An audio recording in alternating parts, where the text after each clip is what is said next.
Hey, it's Evan from RemoteSales101.com, and I just want to make this a little short video on the 7 things that you need to know before applying for a remote sales position.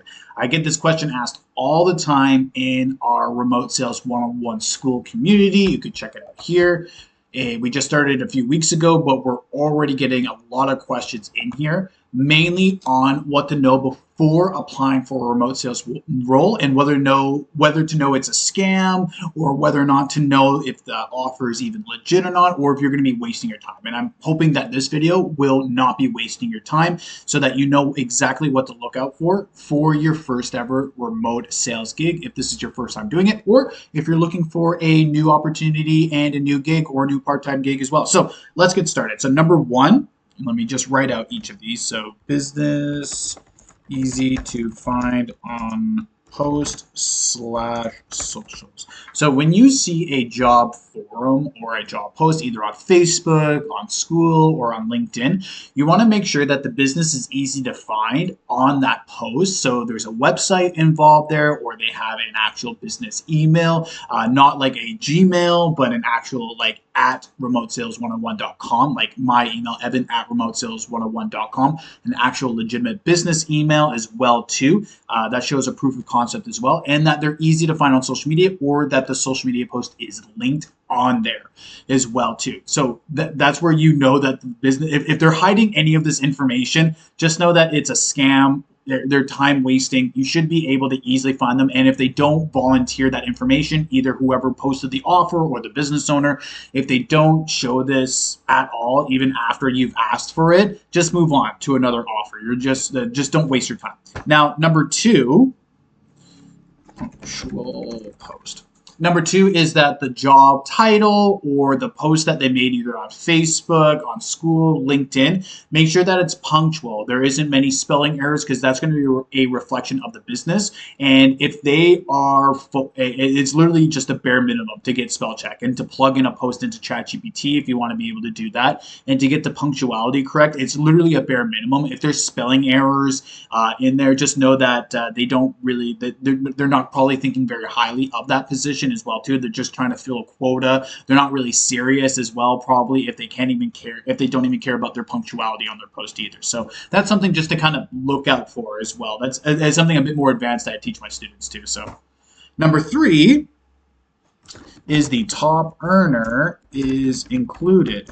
So the top earner and the number mark for an offer, it is included inside of the job post. You want to know what their best salesperson does on a month-by-month basis. Do they make 10K per month? Do they make 20K per month, 30K, 50K, 100K? It's nice to know what the ceiling is and whether or not you can even beat that ceiling as well too, because that's what I always like to do.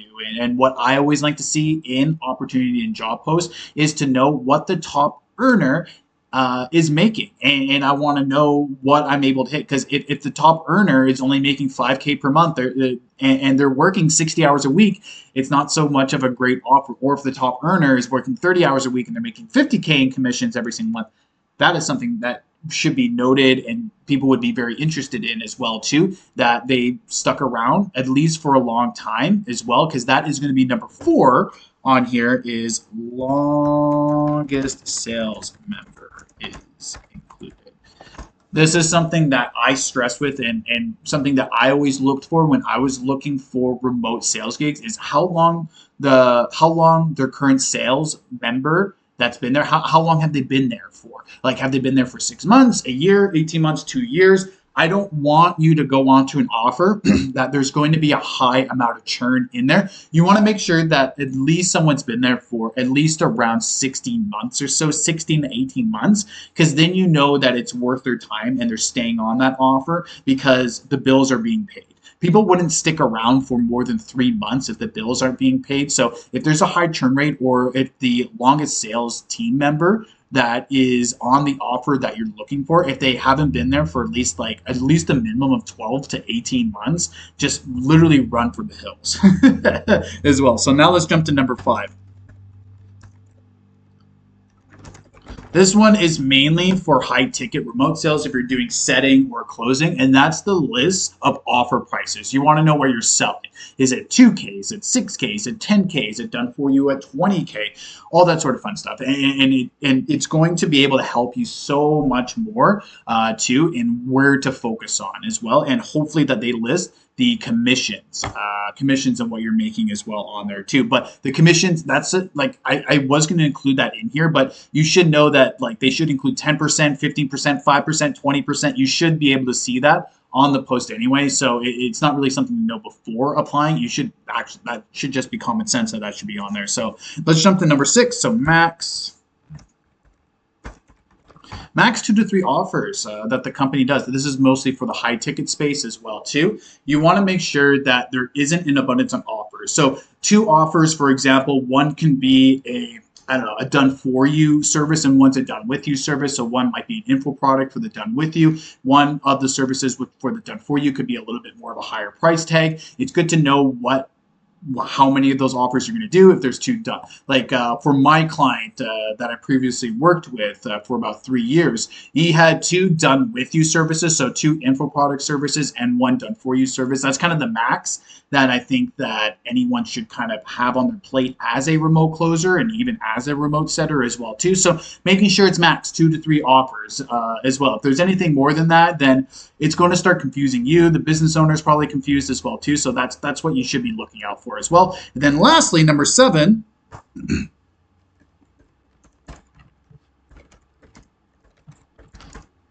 this one might seem like common sense, but common sense is not too common sometimes with people. And that's how they have a calendar booking link, either through Calendly, Acuity, Google, who gives a shit.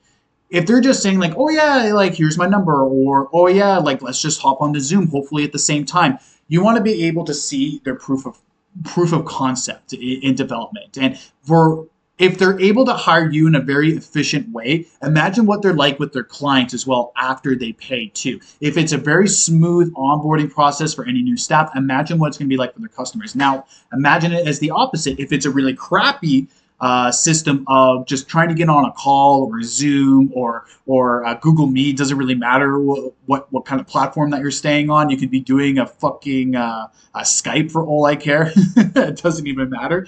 But what does matter is that their concept in getting booked onto a calendar is very seamless and very easy. If it's not seamless and easy, then their clients as well, like their paid clients of who they're attracting, there's going to be holes in their systems as well too. And that means there's going to be a lot of chargebacks, a lot of refunds as well too. So you want to make sure that they have a smooth onboarding system and they have a calendar booking link that you can book on and schedule a time and an interview with them too. So those are 7 things that you need to know before applying for a remote sales position. If you have any more questions on this topic, you can visit me at my school community. Like I mentioned, we just started a couple weeks ago, Remote Sales 101. We already have 22 members from over 13 different countries, which is pretty dope as well too. Remote Sales 101, you can find that, type that on school. Or in the school search bar, or you can head down to the description of this video. You'll be able to see a link there, or visit remotesales101.com. Once again, my name is Evan, and I hope that you got some value from this video, and I hope that you're able to save a lot of time for your upcoming new remote sales position. So yeah, have a good one.